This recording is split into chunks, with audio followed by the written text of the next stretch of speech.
Well, good morning, Rotary District 7770. Welcome to Conversations with Rotary Action People for Friday, August 21st. My name is Donald Hovis, your CWRAP host from the Chicora Rotary Club in Myrtle Beach, South Carolina. Today is all going to be about literacy.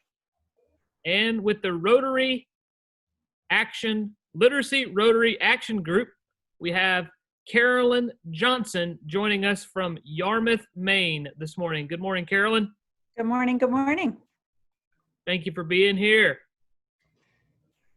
I will introduce the CWRAP team, our public image chair for our Rotary District from the 5 Points Rotary Club in Columbia, South Carolina, Mary Gass. Good morning, Mary. And guys, Mary's on vacation and still participating, so very dedicated Rotarian she is. Thank you very much. Our District Communications Officer from the Somerville Evening Rotary Club in Somerville, South Carolina, Mr. Terry Moore. Good morning, Terry. Now, what we want you guys to do is introduce yourself via the chat box. So please go to the chat box, tell us your Rotary Club and where you're watching from today. And guys, I mentioned a second ago, we were joined by Carolyn Johnson from the Yarmouth Rotary Club in Yarmouth, Maine. She's a PDG from District 7780 in 2013-2014, and she is the current chair of the Literacy Rotary Action Group. So good morning again, Carolyn. Great to be with you. Would you please start off by telling us what is LitRag? I'd be happy to. So LitRag, the Literacy Rotary Action Group, is one of the 25 Rotary Action Groups. I hope that some of your members, many of your members are involved with some of the action groups. We're focused around the different areas of focus. Most of the action groups are involved with medical in one way or another. LitRag is the only one that is involved with basic education and literacy. As a primary school teacher, former primary school teacher, and former primary school principal, I would absolutely say that literacy has outreach, has impact on all of our areas of focus, because without education, medical cannot go forward, and people that we're working with to try and improve health, try and improve their well-being. A key component of that is certainly education. Same thing for water and sanitation. We need to have that education component. Peace and conflict resolution, education also goes with it. So when I talk about literacy and I talk about basic education, I kind of put us in the middle as an outreach or as a leverage point for all of the action groups. So LitRag specifically is focused on creating awareness among Rotarians about the severity of illiteracy and how illiteracy impacts family, how it impacts community, how it impacts nations, because certainly if people are not literate, do not have a good education, do not have a good background in reading, writing, math as the basics, they're not able to function well in society. Our second, and care for their families. Our second focus is to create awareness among Rotarians as to the different projects that are out there, projects that Rotarians have already begun, that we're looking for partners on, that really strengthen the capacity of a community to provide education, whether that's locally in our own communities, and I'll talk about local communities here more in a minute, or working internationally in other parts of the world to raise the level of literacy and raise the level of education. Our third focus is really to increase the scale and effectiveness of literacy programs. Lots of small literacy programs, lots of small education programs is great. But to really, really get Rotarians to be thinking bigger, to increase that scale, and going right into that to create partnerships. Rotarians, most of us are volunteers. Certainly we have our own vocational, professional expertise, but there are so many wonderful education programs out there, education nonprofits, NGOs out there that have the expertise, that have the infrastructure, that can be strong, strong partners with us. So a core part of what we do is to promote some of these partnerships. So who can or should be involved with LitRag? You should. Every one of you should. LitRag, similar again to the other action groups, is open to all Rotarians, partners, family members of Rotarians, Rotaractors, and people that are involved, interested in literacy initiatives. You don't have to be an educator, you don't have to be a teacher to be involved in LitRag, but if you have an interest and a passion for helping with literacy initiatives, education initiatives, then you are certainly welcome to join us. Most action groups and ours, membership is $25 a year or $100 for a 5-year membership. And that money goes into, one, just the administrative cost of keeping the action group up and going, like paying for our website and things like that. And two, we use those funds also to help support other projects.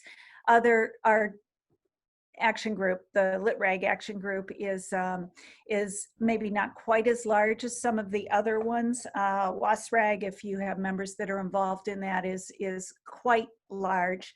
And the Peace Action Group also is very, very large and has other streams of funding and partnerships and such. But for LitRag, most of our funding goes to just keeping us afloat, and then also going to support projects. We do not have an executive director. Some of the action groups do. Ours is like Rotary clubs, like most Rotary organizations, we're all volunteers. So tell us why you are involved with LitRag. That's a bit of a story. Several years ago, our district governor asked me if I would be the literacy coordinator for our district. We had not had a literacy coordinator previous to that. So I agreed to it. I was a principal at the time, agreed to it, and certainly this is something that I have a great deal of interest in.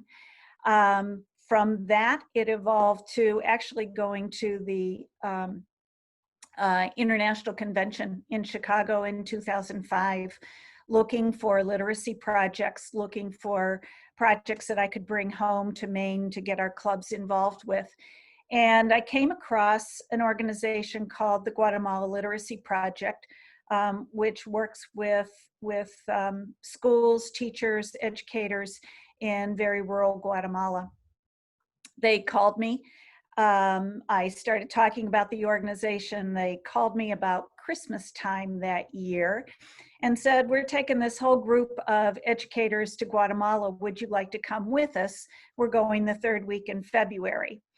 I'm a pretty smart girl here, and I was thinking, 3rd week in February, do I want to spend it in Maine? It happened to be school vacation week, or do I want to spend it in Guatemala? And I went to Guatemala that 3rd week in February and absolutely fell in love with the project, fell in love with the program, and actually several years later left my job as a principal and started working to create a teacher training program for the teachers we were working with in Guatemala at the primary school level.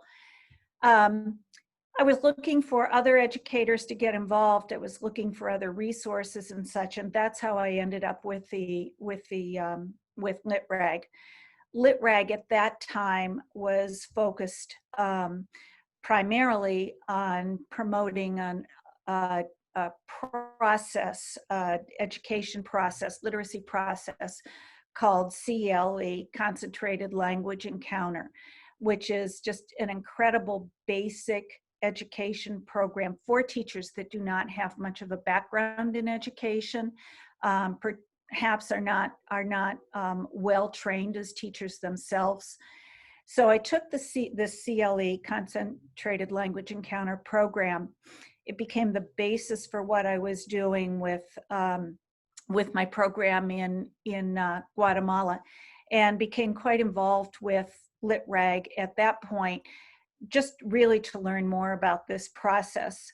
One thing led to another. Some of us started talking, some of us that were involved in the program started talking and said, you know, CLE is terrific. CLE is a really powerful tool, but there's more to education. There's more to literacy than just this one program.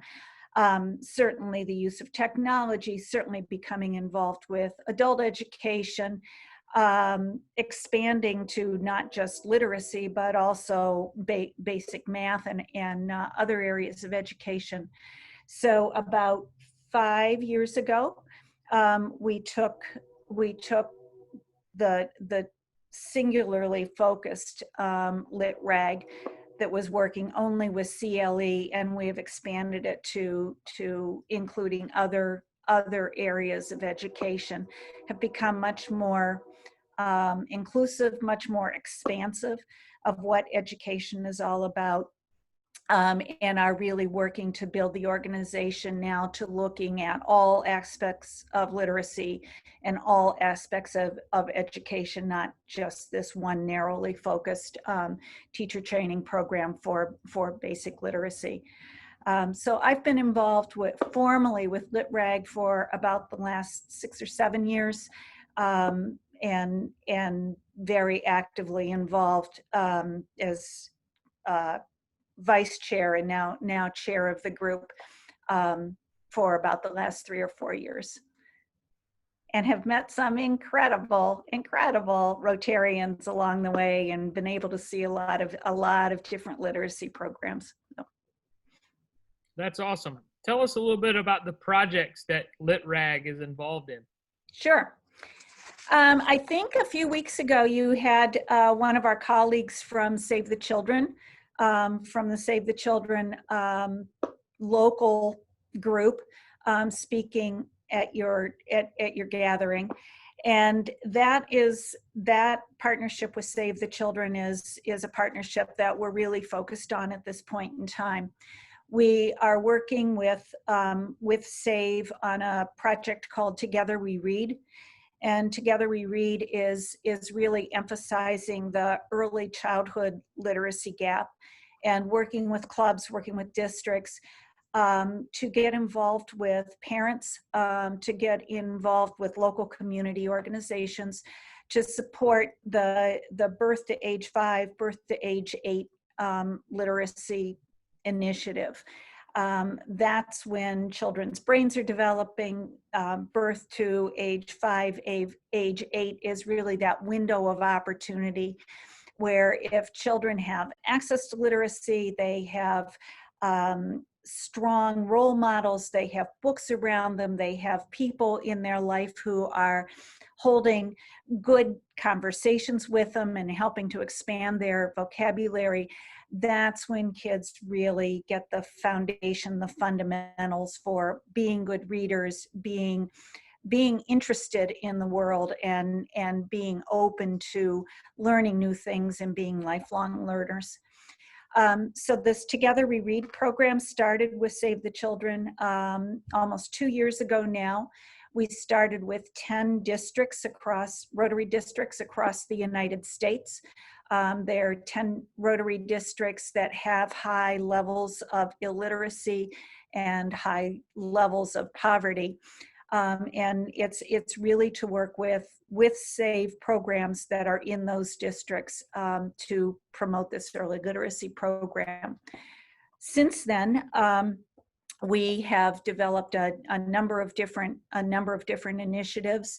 We're right now in the middle of doing a 4-part webinar series on how to get a literacy program in your district.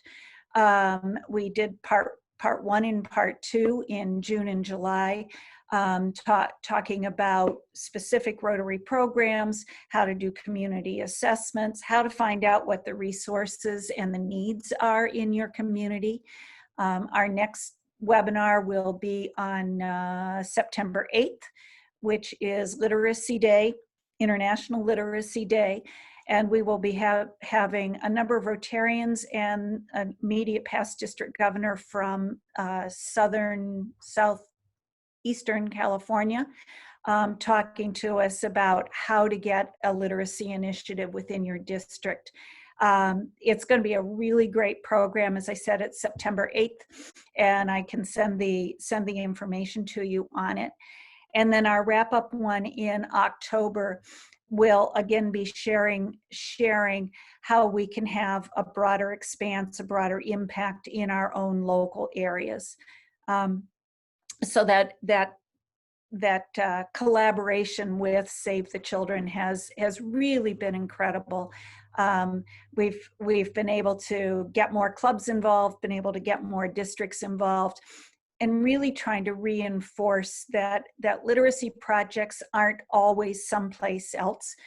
As I said, I've been involved in Guatemala for a long number of years, have also been involved in projects in Uganda and in India. And those are all well and good, and certainly they're needed. But my kind of message at this point is that every single Rotary Club, every single community has a literacy need. And whether it's early childhood education or it's working with our immigrant community, whether it's adult literacy and low literacy in adults, there's a need in every one of our communities. And I truly believe, as we are partnering internationally, we also need to be looking in our own backyard for ways that Rotarians can be involved and engaged in improving literacy. Some of our other programs, we through LitReg have done breakout sessions at the International Convention for the last few years. Both last year and this year, we did programs in girls' education. This year, obviously, it wasn't a breakout session at the convention, but we did a webinar on girls' education and had 4 really top-notch nonprofit organizations who have strong Rotary ties, talking to us about their programs and how we can get involved. We had Razia's Ray of Hope, which is an organization that works in Afghanistan, Afghani Rotarian, but who is now living in Duxbury, Massachusetts, has built girls' schools there. We worked with an organization called Maya Impact, which is a school for Indigenous girls in rural Guatemala. Also with strong ties with Rotary clubs in Colorado. We worked with EduGirls, whose founder is the EduGirls is in India, and their founder is a Rotarian in Washington, D.C. And we also worked with the Remember Niger Coalition, and that as well has strong ties with Rotarians in and around Washington, D.C. Some of our other projects, the Washington schools. I'm probably talking too fast and too much. Do you want me to stop and take a breath here or ask questions, or are we good to keep going? We definitely want you to breathe. So okay. There is one more question I want to ask you. Okay. Let me talk about a couple of other things that we're doing. The Washington Schools Project, where we work with the Water and Sanitation Action Group and the pilot program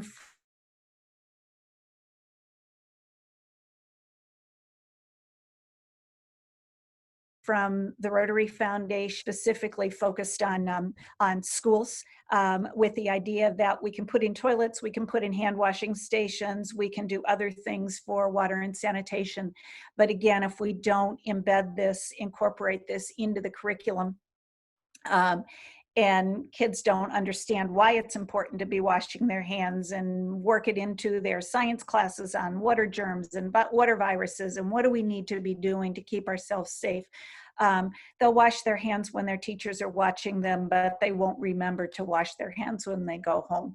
So this is a big effort that we've had.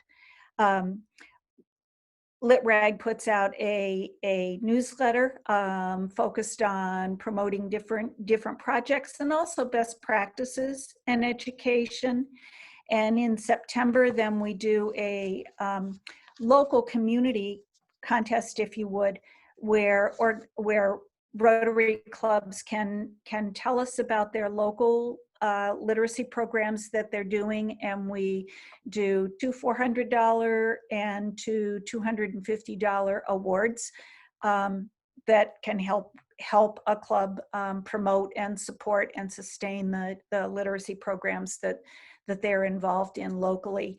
And I can send out the information about this this contest that we do. It's open to any Rotary club anywhere in the world, and we'll then promote your projects on our website and also in our newsletter after we select the clubs that will receive the awards. So what are ways that Rotarians can get involved with LitRag, and are there any specific areas or roles where the group could use more resources? Sure. Joining LitRag is certainly the first way to have a project that you want to promote, or if there is a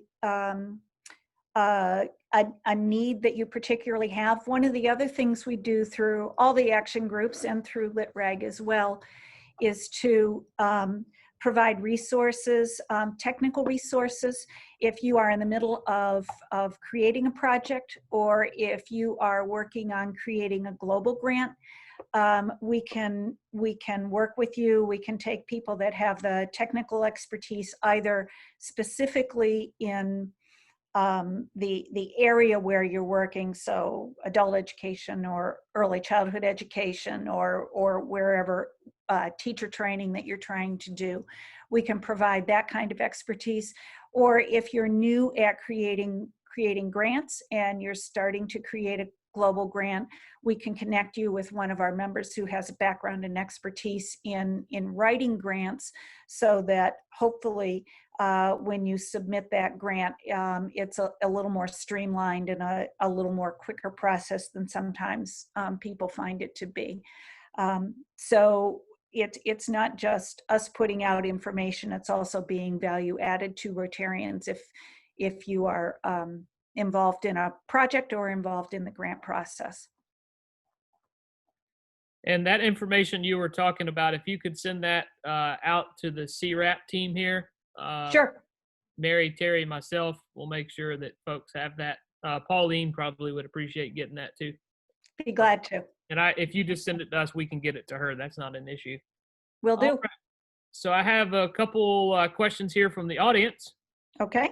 So you mentioned earlier about your partnership with Save the Children. In that partnership, what have you found to be the most beneficial to literacy issues? I think the partnership with Save the Children, the most beneficial is being able to say there's a local expert, a local person with knowledge and expertise on the ground in your community. So if, for example, Save the Children has programs, I didn't know before we had this partnership that Save the Children was based or had programs in the United States. I always thought of Save the Children as being an international organization working with developing countries. But they have several programs in the United States. Your district, your area is one.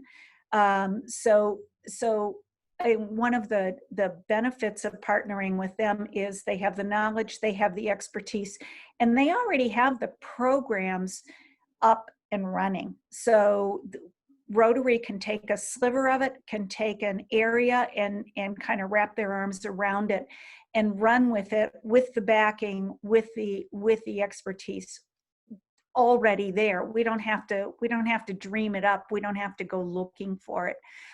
Similarly to if we were doing a global grant in another part of the world, we oftentimes look for an NGO to partner with, because they're the boots on the ground. They're the people that have the expertise. We've got the boots on the ground right here through Save the Children. So they've been an incredible resource for us. They also have set up, and we're working to get this better streamlined, resources on their webpage that are focused directly toward Rotarians, so that if we're looking for an idea, we're looking for a program, we're looking for someone else that has done it that we would like to learn from, that information is set up on the Save the Children website under a Rotary portal. And we know you're in Yarmouth, Maine. Are you aware of a Rotary Club in the Dover-Foxcroft area of Maine? Dover-Foxcroft is actually the other district in Maine. It's 7790. I don't know Dover-Foxcroft specifically, but if they have a good program and it's somebody I should know, I can certainly find out about them. Thank you for that. Sure. And then some of the clubs in our district hand out dictionaries. Yep. What are your thoughts on the dictionaries? I think the dictionary project is a nice toe in the door to schools, but I would encourage clubs that are doing the dictionary project to take the next step and go a little further and go a little deeper. The dictionary projects get our name out, Rotary or a club's name out into the community. They certainly make us known to the schools and to the teachers. But as far as a high impact, sustainable program, I see the dictionary project as a way into the schools, but would really encourage clubs to dig deeper, have more conversations, and see what the next steps could be, so that we really have more impact and sustainability within the schools. Thank you for your presentation today. We appreciate you joining us. You're most welcome. It's great to be with you. Great to be with you virtually, and would love to get to know your district better. Well, we would love to have you down in beautiful South Carolina sometime. Count on it. You got it. Well, those of you joining today, thank you for joining us. As you know, on Fridays, we introduce the next 3 speakers for next week. So coming up on Monday, we have Bill Lindsay with NAMI. He's going to be talking about a pandemic state of mind. On Wednesday, and remember, if you were on the Wednesday call, there was a challenge for the next Wednesday call, and that is to wear Rotary. Now, we're not talking about just wear a Rotary pin. We want to see a Rotary shirt or a Rotary hat or a Rotary mask or something other than a pin, because our speaker is going to be Al Huff Everidge, and he's going to show you a collection of Rotary pins. So we want you to wear something, wear your Rotary pin, sure, but wear something else Rotary on Wednesday.